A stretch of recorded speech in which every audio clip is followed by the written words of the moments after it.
Jean-Marie Bigard, ce rêve de gosse lui a coûté une fortune, ZAPTV.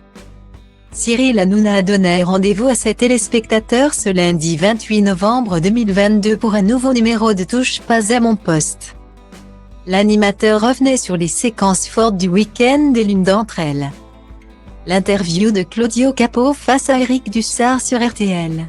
Le chanteur qui s'est fait connaître dans la saison 5 de The Voice s'est confié sur les débuts de son succès et les sommes d'argent mirobolantes qu'il a pu recevoir. Lui qui n'était pas du tout habitué à cela, au début je le vivais très mal car il y a beaucoup d'argent qui rentre. C'est un changement de vie, alors cet argent je ne le regarde pas, je ne l'utilise pas parce qu'il ne m'intéresse pas. C'est beaucoup d'un coup. J'étais très heureuse avant, à quoi ça va me servir? J'attends quand même un an avant de m'offrir mon premier truc. Je l'ai limite caché chez moi. J'avais peur que ça me fasse vriller un petit peu.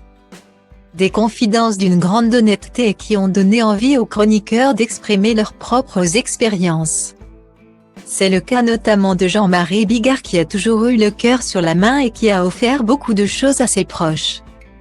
Mais l'humoriste a eu envie de se faire plaisir lui aussi. J'ai gagné énormément d'argent. Il y a un moment, je me suis aperçu que si je voulais, m'acheter une Lamborghini Diablo. Elle venait d'arriver. C'était mon rêve de gosse. J'ai dit, je peux le faire. Arriver dans le magasin, dire je voudrais ça. Et j'y suis allé, je l'ai acheté, commence par raconter le compagnon de Lola Marois.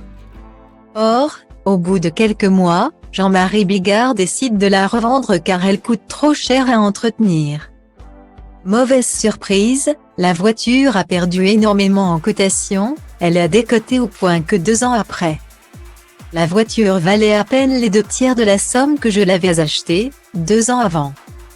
Une histoire qui a bien entendu rappeler aux chroniqueurs celle de Benjamin Castaldi. Sur le plateau de Touche pas à mon poste le 27 septembre dernier, il révélait qu'il avait acheté l'Aston Martin de James Bond en sortant du cinéma au prix de 380 000 €. Il n'en fallait pas plus pour que les chroniqueurs se moquent gentiment de Jean-Marie Bigard. Enlève ton masque Castaldi, a scandé Mathieu Delormeau. Un point en commun original et onéreux.